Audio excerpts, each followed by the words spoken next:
So we're focusing around Miss Brodie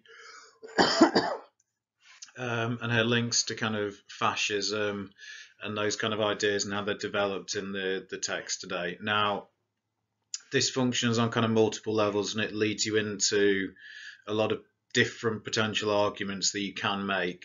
Now, the first of them is that simply it's dangerous. It can be viewed as abuse for a teacher to kind of push their own kind of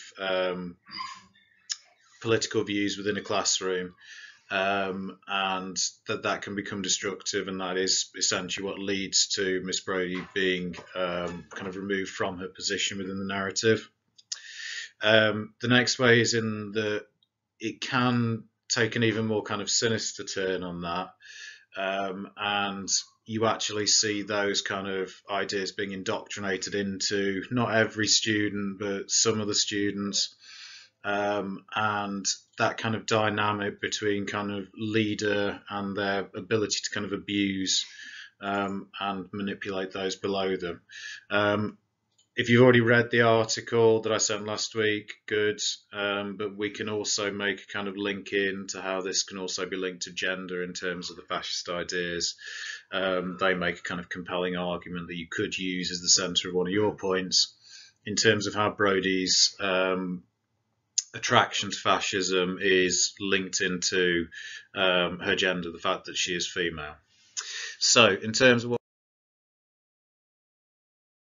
we're looking at today, we need to kind of think of this in terms of a kind of psychological context that goes with this, that kind of psychology of indoctrination from the point of view of both the kind of victim and the abuser.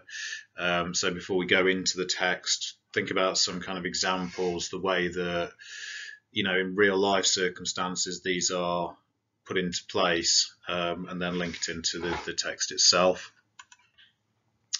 And then we'll, link into Brodie itself with a primary focus on Brodie as the kind of leader position, the manipulator, and then you've got Joyce Emily as the kind of victim within the narrative, or our primary victim, in relation to kind of fascism point of view, in that she's the one who kind of dies through this.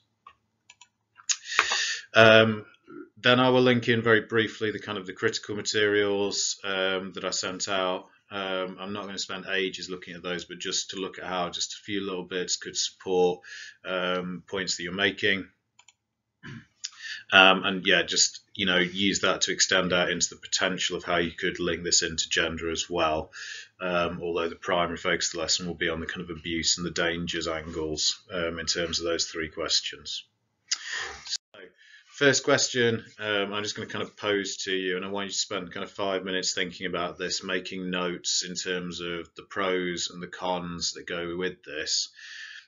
Should teachers be able to talk about their own politics? Should they be able to do this in the classroom? What are the dangers? What are the positive sides to it?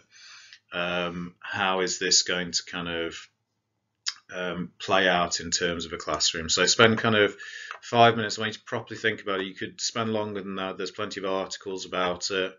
You could read into the kind of advice to teachers and things like that that go with it as well. Okay, now essentially in relation to this, there's kind of almost a knife edge that you've got to kind of consider here, in that you need to introduce students to kind of political ideas, to political perspectives, but in a classroom situation where you've got a teacher as a kind of authority figure, if that teacher is to kind of repeatedly state a kind of political point of view, to kind of force a political point of view, you can create either conflict or you can kind of unduly influence the kind of the students. And this is especially true as you look at kind of younger age groups. So with you lot, you're kind of older, you've formed a number of your own kind of opinions. Whereas if you were to apply this at a much younger age, then you can have kind of far more influence within that kind of formative time. So as we go into looking at Brodie, we want to kind of consider this in relation to it. So how her views are put across. Is she simply introducing a view, or is she kind of pushing it? Is she kind of, is there a sense of kind of indoctrination and undue influence coming through in relation to that view as we go into the narrative? Okay, now my next task has got, it's going to link in vaguely in terms of the psychology, but the stuff I want you to kind of look at and find out about is not linked to kind of Brodie itself. So I want you to kind of think in terms of the idea of the cult or the group leader. So obviously within the text, it's kind of Mussolini that Brodie repeatedly kind of goes on about, but you get the same principles. You go into things like cults and kind of wider things as well. I thought it'd be interesting just to find out about some of the kind of interesting cults and kind of events out there. So what I want you to do, I want you to have a quick research around Mussolini to start with, but then some of the different cults. So Jim Jones, Charles Manson, Marshall Applewhite. And what I want you to think here is in terms of that kind of the leader figure, I want you to think, well, what characteristics has each got? How do they kind of create a sense of belonging within those groups? How they kind of exert control, how their authority is maintained within the group once it's established. What actually motivates them in the first place. What they kind of create in terms of a depiction of the outside world. How do they present the world around them outside of the group? How do they deal with those who kind of directly challenge their authority? And I want you to think, well, why people find them so interesting even after the kind of events. So I want you to have a look at those, and then once you've had a look and thought about the kind of the traits and things like that, we'll kind of think about how Spark explores those kind of same influences around Brodie herself on a much smaller scale. So Brodie's influence on the Brodie set becomes a kind of microcosm in many ways of the kind of the wider idea of the kind of group or cult. It's not large scale. It's only a group of kind of 6 girls. So it's, as I say, microcosm, but of those same principles of these larger kind of cults in terms of that danger and the kind of abuse. You can use wherever you want. There's plenty of kind of YouTube videos on these people.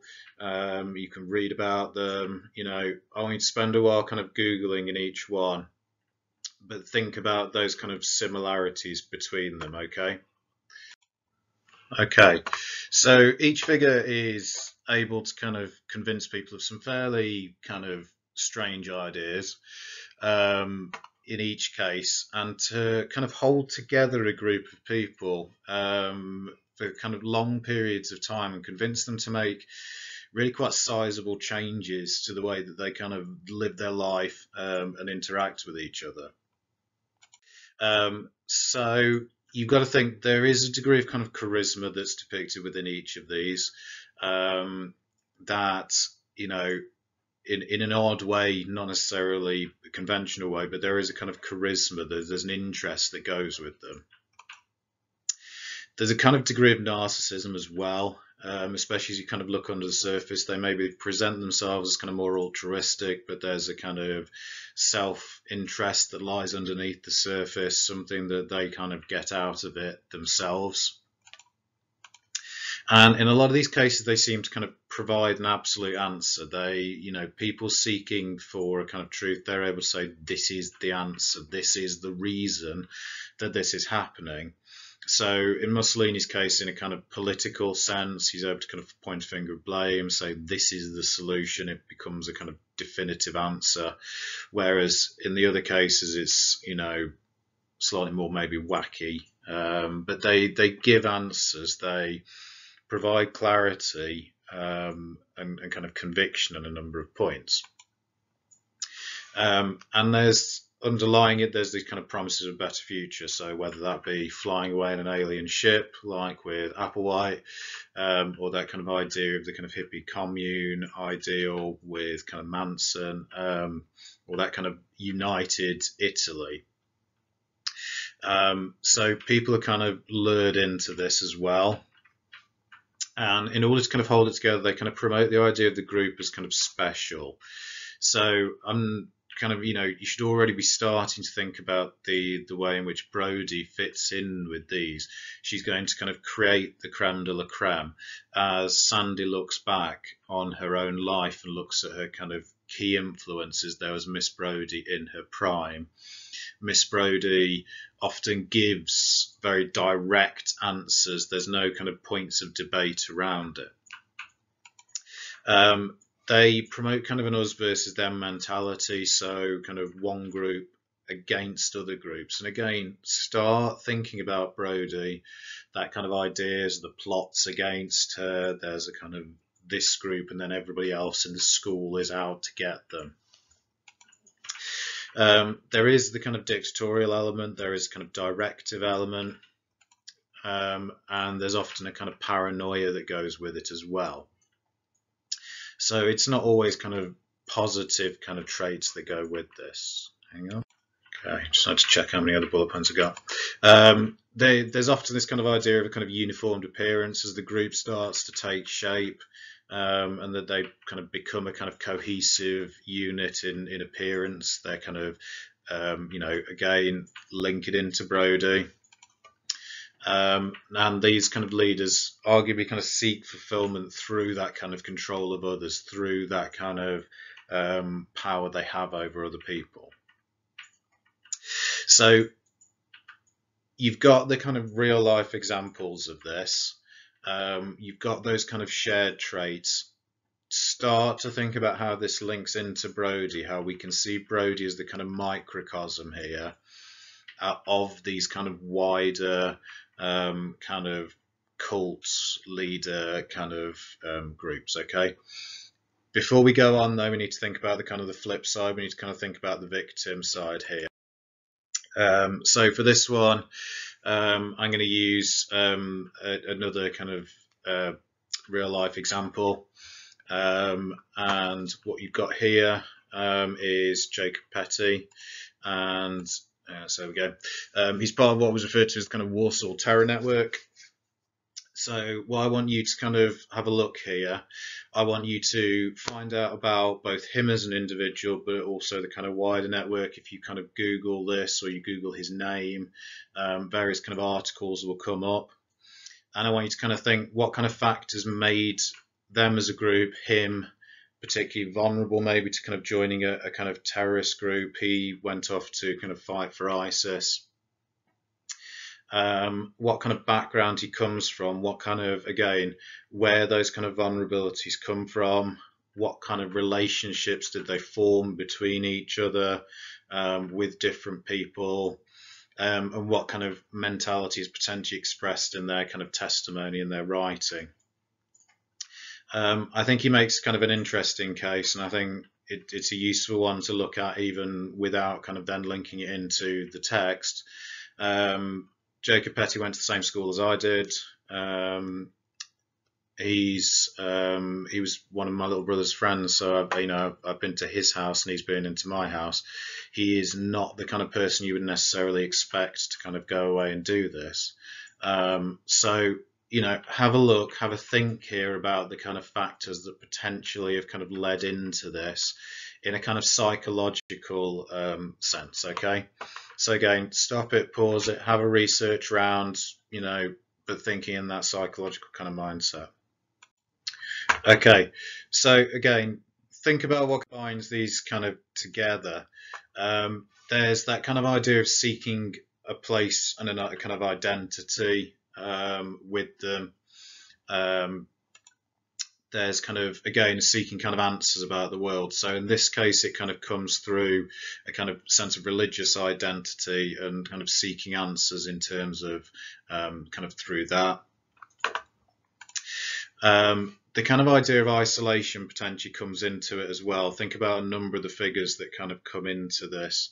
I always find it kind of interesting point that kind of, especially for Jacob, it was only kind of a couple of months after my brother moved away that he kind of moved down a kind of different path. So suddenly being kind of without or having friendship kind of group break up and then moving in with kind of different people. A number of them kind of at vulnerable points in life. So it links with kind of isolation. You get the kind of a number of the women involved in it are pregnant at the kind of point in time at which they kind of are brought into the kind of criminal elements. And a sense of kind of just simple dissatisfaction with life. There's no necessary kind of hope for them within the context that they're living in, so they seek it kind of elsewhere. In various different cases, there's a kind of sense of seeking to rebel against their kind of upbringing. So, you know, if you think again with Toby Jacob as the kind of central one, his parents as kind of Christian, very kind of Christian family, mother as a kind of priest, and then the kind of reaction against that. In a general sense, victims do tend to be younger. If you look at kind of statistics in relation to kind of cults, the average age for kind of entering into a kind of cult or something along these lines is sort of 19 and a half. You get far fewer people of kind of older age group as well. So again, it kind of fits in and around that. Okay. So hang on. Yeah, and just simply kind of lacking the wider kind of support network that goes with it. Now, again, you're thinking about these from these kind of real life circumstances, and then we then need to start kind of linking them into Brodie and the way that they appear within the narrative. Okay, so again, it just for the sake of ease, for the sake of time, I've sent you a kind of a sheet with a number of kind of key little extracts that will allow you to kind of explore this, but it's not the only bits of the novel you could use. There are plenty of other bits that you could use from within the novel. I've just tried to be kind of selective around this. Now, this will probably take you kind of 25 minutes, half an hour to do it properly, to pick out your bits of evidence, to reread over it, to think about terminology and things you can apply as well. I want you to look at that sheet, and the first thing I want you to think about is the way in which Spark depicts Brodie as kind of overtly pushing a political point of view, how it's kind of embedded in her kind of classroom, and how this might kind of be a danger or link into the idea of abuse. I want you to think about the way in which she is depicted both as kind of a leader in this kind of microcosm sense, and how, especially with Joyce Emily, how she's depicted as kind of a victim. With a couple of them, you can also bring kind of Sandy in as well. But think about how they follow these patterns, how Spark suggests that Brodie does hold a lot of similarities with these kind of leader figures, and how, especially as I say with Joyce Emily, she holds a lot of parallels with the kind of victim figure. And again, be picking out the evidence, but be trying to think what kind of terminology you can apply to it. So you don't want to simply be descriptive. You want to think about, well, how Spark, through her language choices, through her imagery, suggests that there is something of that kind of victim isolation, kind of seeking of identity with Joyce Emily, how she kind of creates the image of Brodie. So try to think in terms of your kind of narrative techniques as well, okay? Okay, so let's have a look at what you've maybe found from the kind of bits of direct evidence from kind of Brodie here then. So with that kind of first one, that initial characterization of Joyce Emily is kind of key here. You know, those first words, she was an outsider. So our adjective, I suppose in this context, it's kind of being used as a noun. She's marked out as kind of different from the group. And while she is kind of a very rich girl, there's potentially a sense that she seeks kind of rebellion against this. That she's a delinquent, that it's a last hope. So again, those kind of nouns that are applied to her, so outsider, delinquent, mark her out as kind of isolated, rebellious. There's the clothing imagery that further does this. So she is still wearing this kind of green uniform as opposed to the others in their deep violet uniforms. So that again, in terms of the image, is marking her out as an outsider. And that idea that she's kind of desperately seeking a sense of identity in this new place.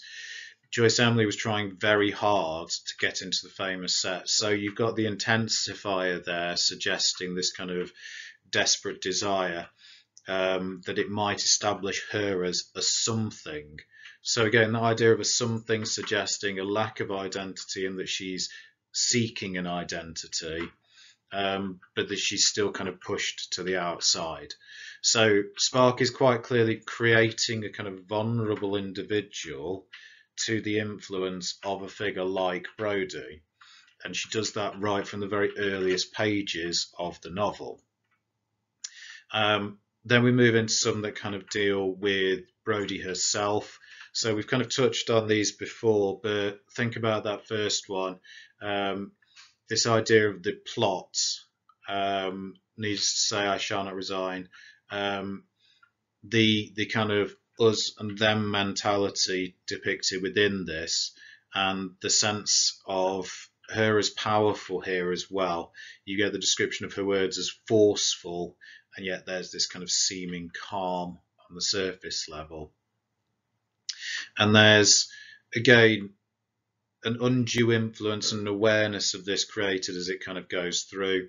So you get that kind of give me a girl an impressionable age and she is mine for life. And that kind of idea of something kind of sinister going with this in terms of the metaphor here, that the idea of it being kind of fully possessive is kind of quite disturbing at this stage.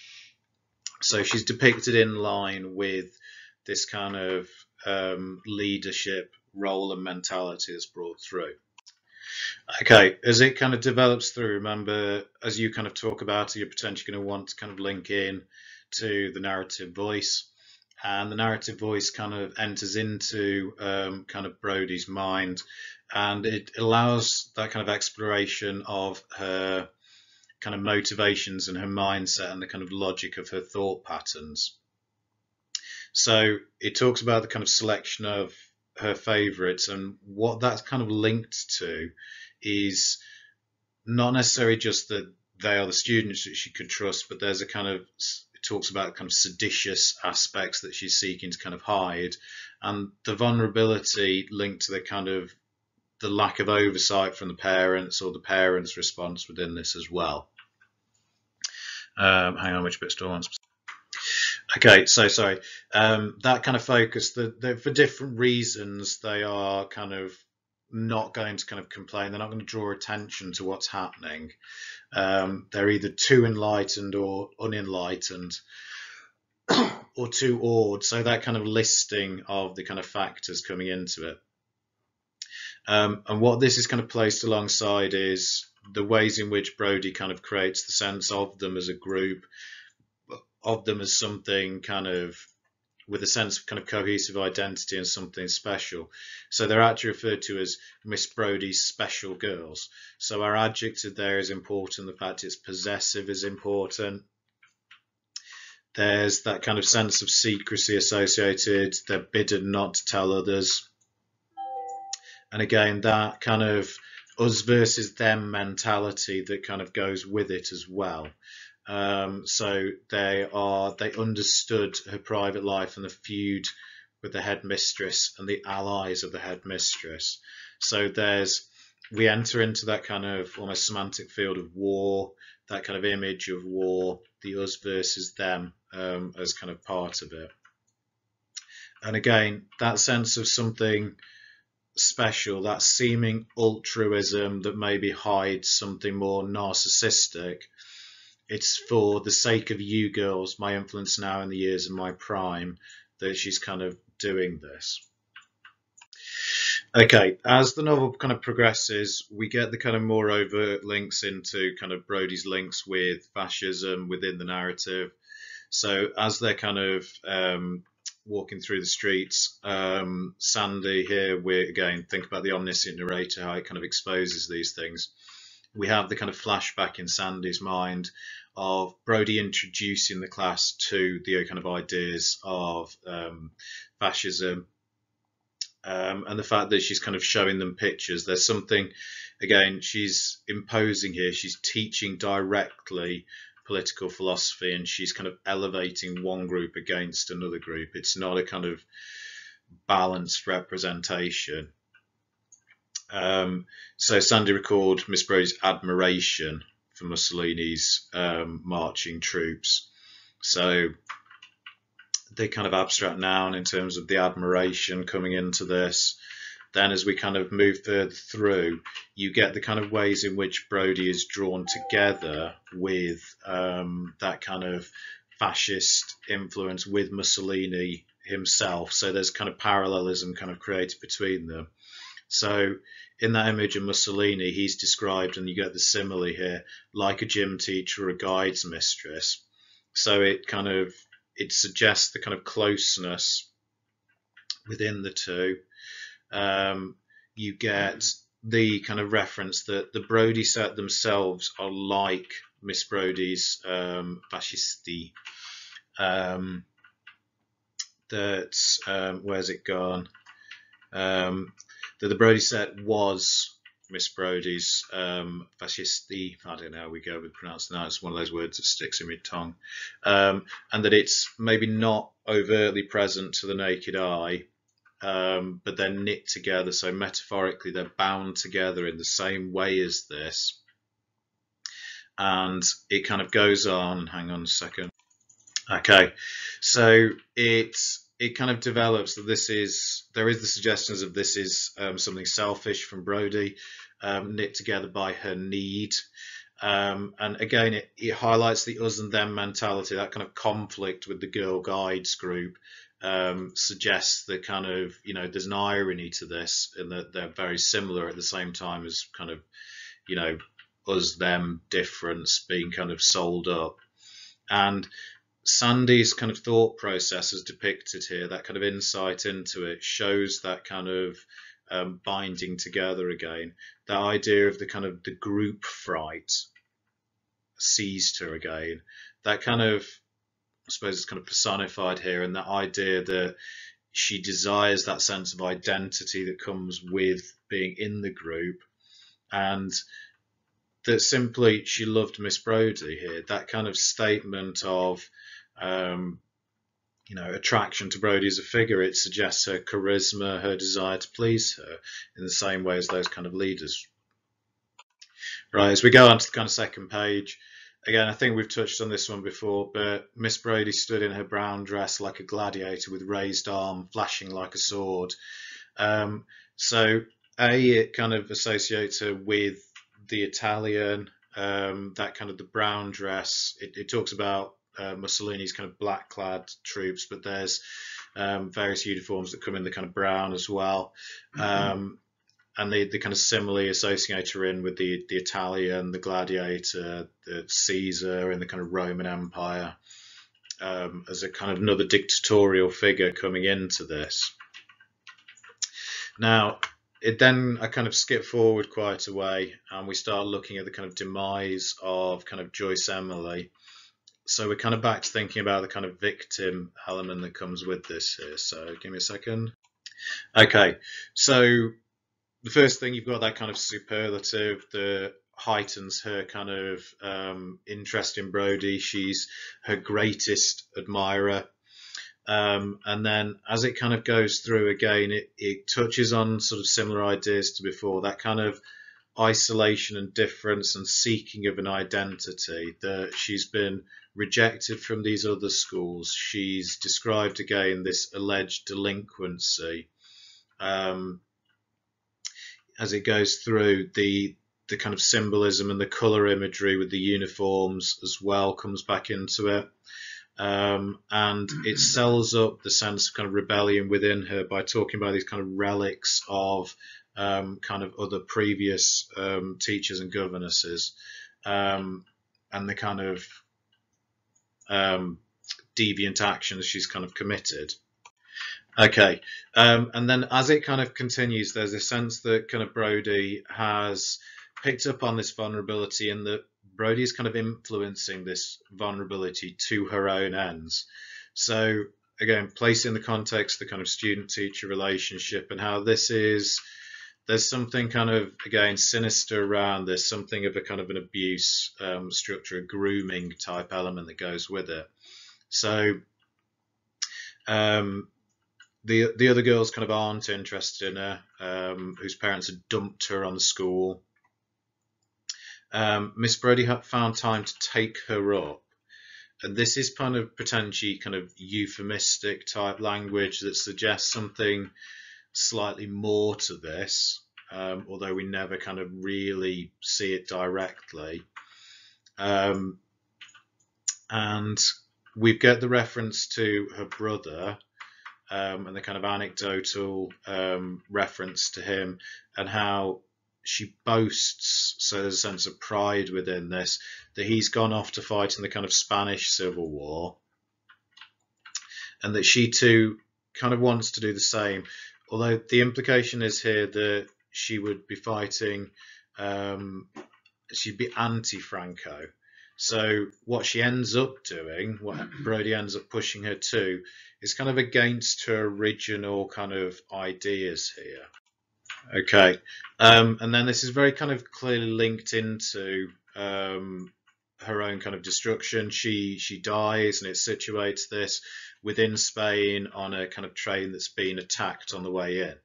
Now, exactly why she gets there is not made clear initially, but as the narrative progresses, slightly later on into it, and a couple of pages later, it's made clear that it's actually Brodie who's influenced her to kind of go and do this.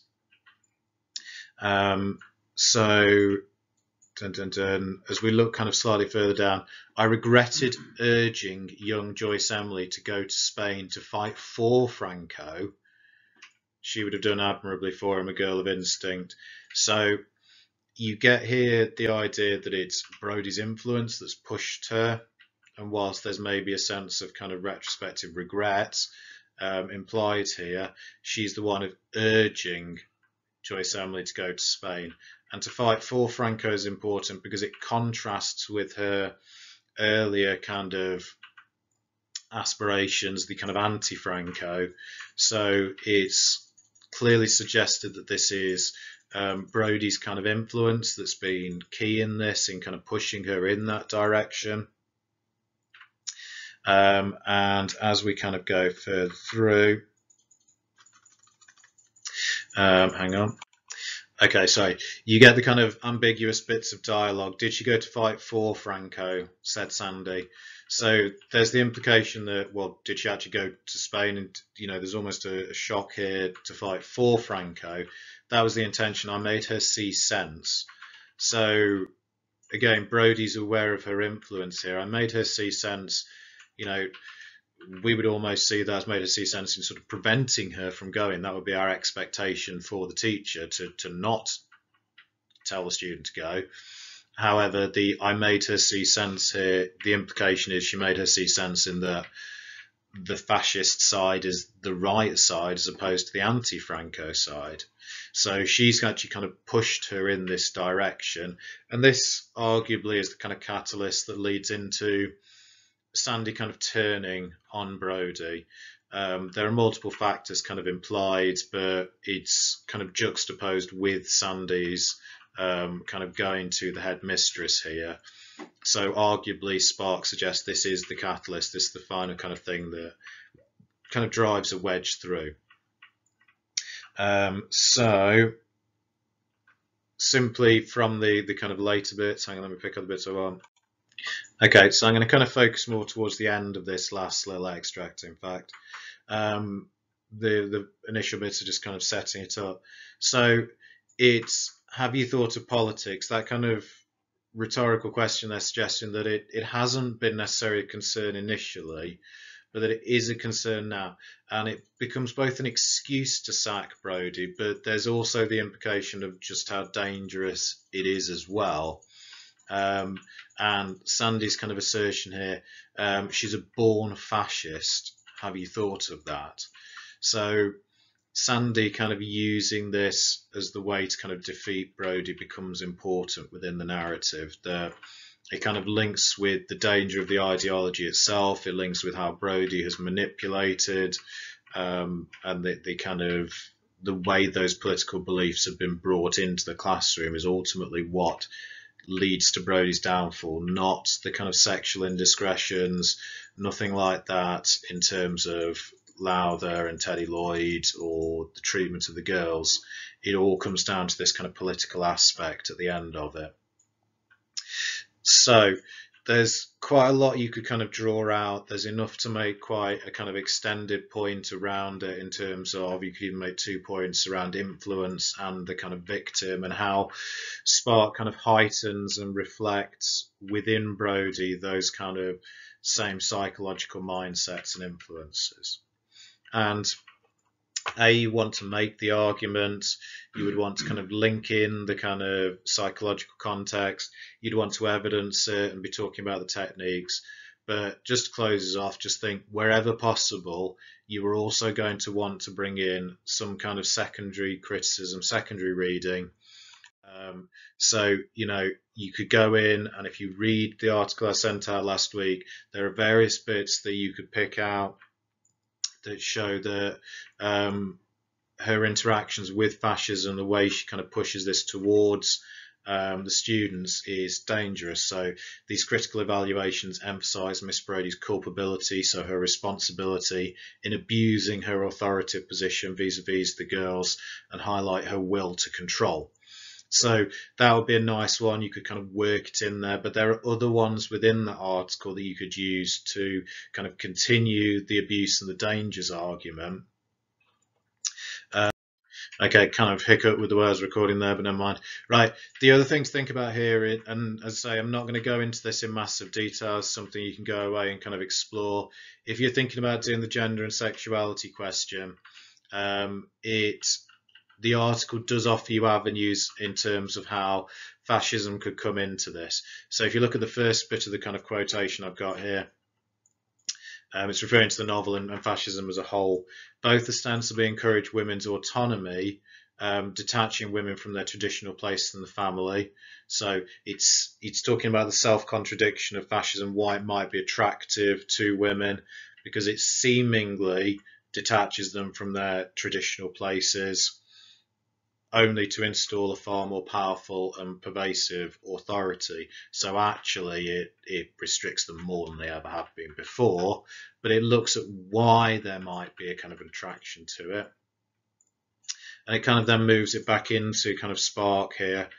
The significance of Spark critique lies in moving the focus of feminist critiques of fascism away from the implication of women's kind of masochism, so that they are attracted to it because they want to be controlled, and toward the political and historical conditions that enable this rhetoric to appear as revolutionary. So actually, Brodie's attached to it because it seems to offer a kind of sense of freedom, a greater cause within it. But there are ways you could use this to kind of tie into that question, is the kind of important thing to think here.